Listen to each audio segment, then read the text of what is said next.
Item ಯಾವುದೇ ಇರಲಿ try ಮಾಡಿ ಆಚಿ ಚಿಕನ್ ಮಸಾಲಾ. ನೀಟ್ ಮರು ಪರೀಕ್ಷೆಗೆ ಹೊಸ ದಿನಾಂಕ ನಿಗದಿಯಾಗಿದೆ. ವಿದ್ಯಾರ್ಥಿಗಳು ಮತ್ತೆ ಪರೀಕ್ಷೆಗೆ ತಯಾರಿ ಮಾಡಬೇಕು ಅಂತ ನೀಟ್ ಮರು ಪರೀಕ್ಷೆ ಬಗ್ಗೆ ಸಿಎಂ ರಿಯಾಕ್ಟ್ ಮಾಡಿದ್ದಾರೆ. ಮತ್ತೆ ಹೊಸ ಡೇಟ್ ಅನೌನ್ಸ್ ಆಗಿದೆ. ಹೀಗಾಗಿ ವಿದ್ಯಾರ್ಥಿಗಳು ಮತ್ತೆ ಪರೀಕ್ಷೆಗೆ ಪ್ರಿಪೇರ್ ಆಗಬೇಕಿದೆ ಅಂತ ನೀಟ್ ರೀ ಎಕ್ಸಾಮ್ ಬಗ್ಗೆ ಸಿಎಂ ಸಿದ್ದರಾಮಯ್ಯ ರಿಯಾಕ್ಟ್ ಮಾಡಿದ್ದಾರೆ. ಮೇ 3ನೇ ತಾರೀಕು ಎಕ್ಸಾಮ್ ನಡೆದಿತ್ತು. ಆದರೆ ಈ ಒಂದು ಎಕ್ಸಾಮ್ನಲ್ಲಿ 22.5 ಲಕ್ಷ ವಿದ್ಯಾರ್ಥಿಗಳು ಅಟೆಂಡ್ ಮಾಡಿದ್ರು ಈ ಎಕ್ಸಾಮ್ನ. ಆದರೆ ಎಕ್ಸಾಮ್ ನಡೆಯೋಕ್ಕೂ ಮುಂಚೆಯೇ ಪೇಪರ್ ಲೀಕ್ ಆಗಿತ್ತು ಅನ್ನೋದು ಆಮೇಲೆ ಬೆಳಕಿಗೆ ಬರುತ್ತೆ. ಹೀಗಾಗಿ ಕೇಂದ್ರ ಸರ್ಕಾರ ಈ ಒಂದು ಎಕ್ಸಾಮ್ನ ರದ್ದು ಮಾಡಿ ಮತ್ತೆ ರೀ ಎಕ್ಸಾಮ್ ಘೋಷಣೆ ಮಾಡಿದೆ. ಜೂನ್ 21ನೇ ತಾರೀಕು ನೀಟ್ ರೀ ಎಕ್ಸಾಮ್ ನಡೆಯುತ್ತೆ.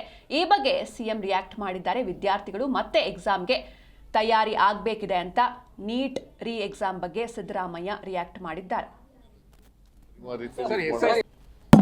ನೀಟು ಕೂಡ ಅದು ಮಾಡೋದ್ರಲ್ಲಿ ವಿಫಲರಾಗಿದ್ದಾರೆ.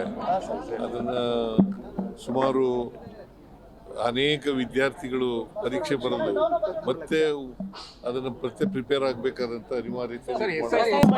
ನೀಟು ಕೂಡ ಅದು ಮಾಡೋದ್ರಲ್ಲಿ ವಿಫಲರಾಗಿದ್ದಾರೆ.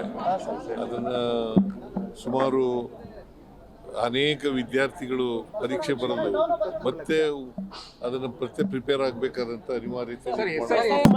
ನೀಟು ಕೂಡ ಅದು ಮಾಡೋದ್ರಲ್ಲಿ ವಿಫಲರಾಗಿದ್ದಾರೆ. ಅದನ್ನ ಸುಮಾರು ಅನೇಕ ವಿದ್ಯಾರ್ಥಿಗಳು ಪರೀಕ್ಷೆ ಬರಲು ಮತ್ತೆ ಅದನ್ನು ಪ್ರಿಪೇರ್ ಆಗಬೇಕಾದಂತ ಅನಿವಾರ್ಯತೆ. ನೀಟು ಕೂಡ ಅದು ಮಾಡೋದ್ರಲ್ಲಿ ವಿಫಲರಾಗಿದ್ದಾರೆ. ಅದನ್ನ